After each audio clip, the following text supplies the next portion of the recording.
Hey, business owners. Today we are talking about a topic that's near and dear to my heart, and it's about getting more women entrepreneurs into the entrepreneurial space. We need to level that playing field, and there's many reasons why, which we're going to get into in a minute. First of all, if you haven't met me yet, my name is Melissa Houston, and I am a CPA and the founder of She Means Profit. I created She Means Profit, which is a blog, podcast, and this YouTube channel to influence and help not only women, but men too, to empower you with the business financial literacy skills that you need to get your business from 6 figures to 7 figures and beyond. I believe that women are the future of business. There are women who are starting businesses at an unprecedented rate right now. We've got I can't remember exactly how many businesses were started last year, but over 42% of those businesses were started by women.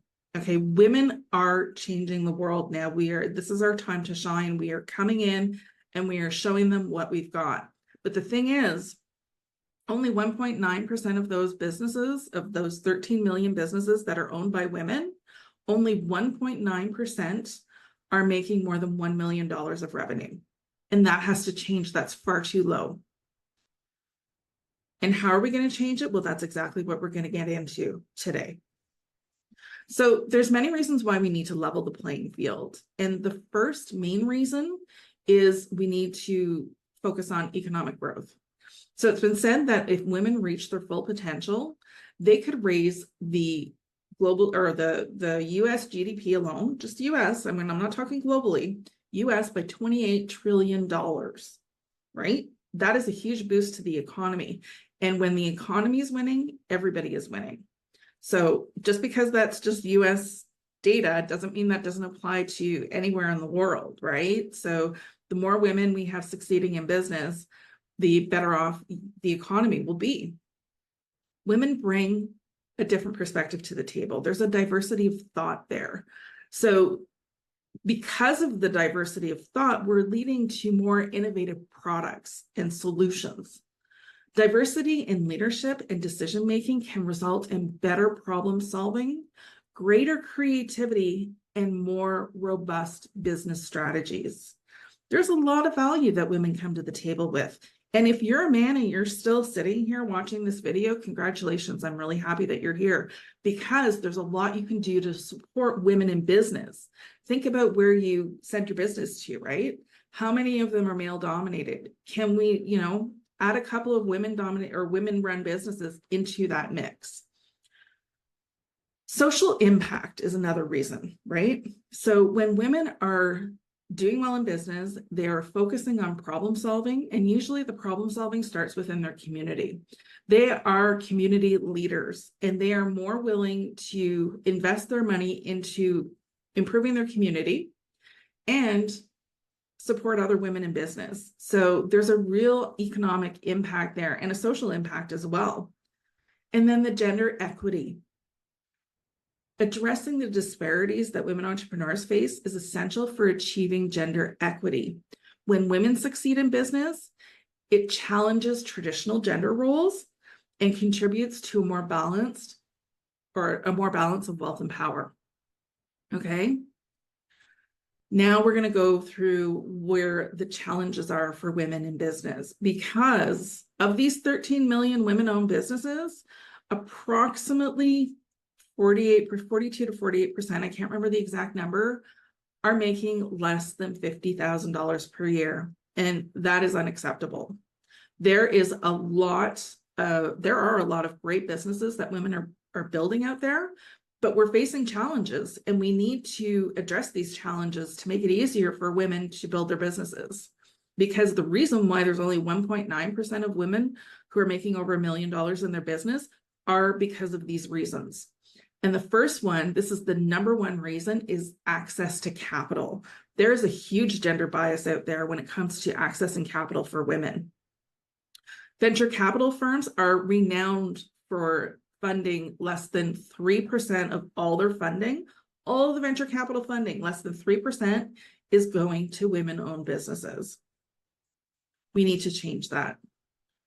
We need to research and connect with these sources to find investors that are committed to building wealth for women. We need to close that gender gap. And it's also been proven that women-owned businesses actually outperform male-owned businesses. They're better managed. The risk that they take is more conservative, and the business planning is more strategic in many ways. So the access to capital, there's no real rhyme or reason as to why women are being denied when they outperform men in the same space, other than gender bias. I mean, that just seems to be the only conclusion that people come to. So we need to get more women at the table, more women on boards, more women decision-making, bringing that diverse perspective, and looking at women-owned businesses and seeing the potential of investing there.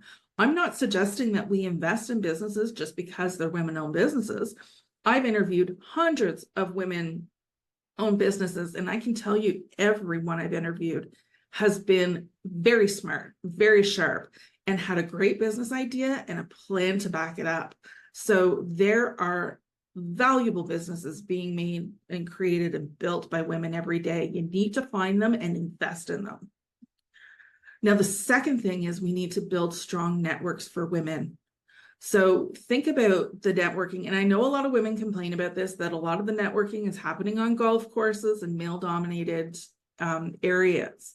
We need to give women the same access as men have. I'm not suggesting that, that's necessarily true, that all the networking is happening on the golf course, but we need to get men and women together, more accessible conversations, not even on as colleagues on a level field, so to speak, getting that access to people who are men who've gone further in business is really essential for women to get that contact. I just actually, in fact, read an article this morning about how this woman, I can't remember her name, but she was starting her startup, and she had a chess game with Mark Zuckerberg.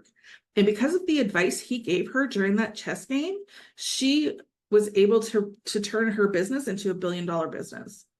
So we need to get more women accessing this kind of information. It can't just be reserved for men. Women have to have a seat at the table as well. So these are the reasons why I believe that women are being held back in business. There's a lot of other reasons as well, but I would say those are the two main reasons. First, access to capital. Second is access to the right network.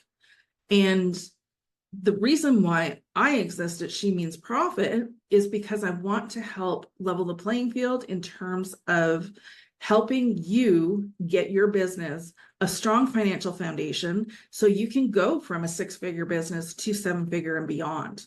So now if you're a woman who's sitting there thinking, I've got a great business idea, I know I should get it out there. And believe me, I get it. I was you at one point. I started my business at 46. I had tons of experience in the corporate world. And I was like, I'm done. I want to start my own thing and be in charge of my future. If you're one of those businesses, you can identify with that. You need to register for the course that I just released, From Office to Entrepreneur. It is a great course. It gives you it is the course that I wish I had when I was starting. It gives you an overview of the entrepreneurial landscape and helps you figure out going from your big, bright idea to launching your business.